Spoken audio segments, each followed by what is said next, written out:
ఎన్నో అంచనాలతో తెరకెక్కిన హిట్ 3 సినిమా ఈ రోజే థియేటర్లని పలకరించింది. మరి శైలేష్ కొలెను దర్శకత్వంలో వచ్చిన ఈ యాక్షన్ ఎంటర్టైనర్ నాని నమ్మకాన్ని నిజం చేసిందా? ఆడియన్స్ అంచనాలని అందుకుందా? పోటీగా వచ్చిన రెట్రోకి గట్టి పోటీనిచ్చిందా? ఇప్పుడు చూద్దాం. ఎప్పుడూ చేయని రూత్లెస్ రోల్లో ఆడియన్స్ కి సరికొత్త ఎక్స్పీరియన్స్ ఇస్తానంటూ హిట్ 3తో బరిలోకి దిగాడు మన న్యాచురల్ స్టార్.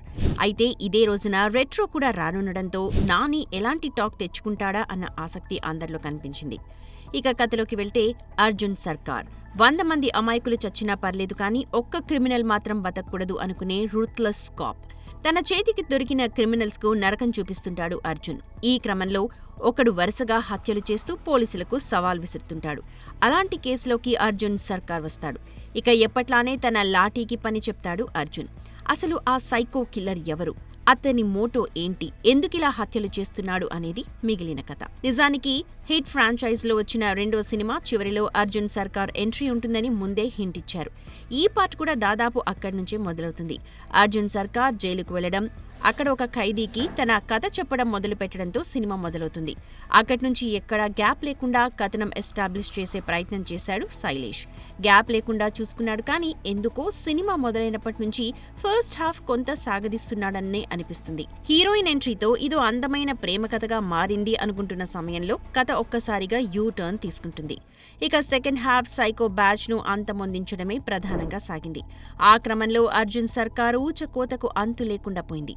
దాదాపు 25 నిమిషాల పాటు స్క్రీన్ పై అరాచకమే. పైగా ఫ్యామిలీ హీరో ఇమేజ్ ఉన్న నాని నుండి ఈ స్థాయి హింసను వారు ఊహించరు కూడా. అయితే మాస్ ఆడియన్స్ కు హిట్ 3 కనెక్ట్ అయ్యే అవకాశం ఉంది. హిట్ 3ని వాయిలెంట్ గా తీయాలని ఫిక్స్ అయిపోయినప్పుడే ఏ సర్టిఫికేట్ కు రెడీ అయిపోయారు మేకర్స్. అందుకే ఎక్కడా దాపరికం లేకుండా చేయాలనుకున్న యాక్షన్ చేసేశారు. చాలా వరకు అది వర్కౌట్ అయింది కూడా. ఇక సెకండ్ హాఫ్ చాలా వరకు స్క్విడ్ గేమ్ నుంచి స్ఫూర్తి పొందినట్టు తెలుస్తోంది. ఇక టెక్నికల్ గా మికీ జే మేయర్ సంగీతం, సాను జాన్ వర్గేసే సినిమాటోగ్రఫీ, కార్తిక్ శ్రీనివాసన్ ఎడిటింగ్, ఇలా ప్రతిదీ సినిమాకి ఏం కావాలో అవి చేసుకుంటూ పోయాయి. మొత్తానికి సైంధవ్ తో నిరాశపరిచిన శైలేష్ కొలెను ఈసారి హిట్ 3తో మంచి హిట్ కొట్టేలానే కనిపిస్తున్నాడు. కావాల్సిందల్లా మాస్ ఆడియన్స్ ని మరింత పుష్ చేయడమే.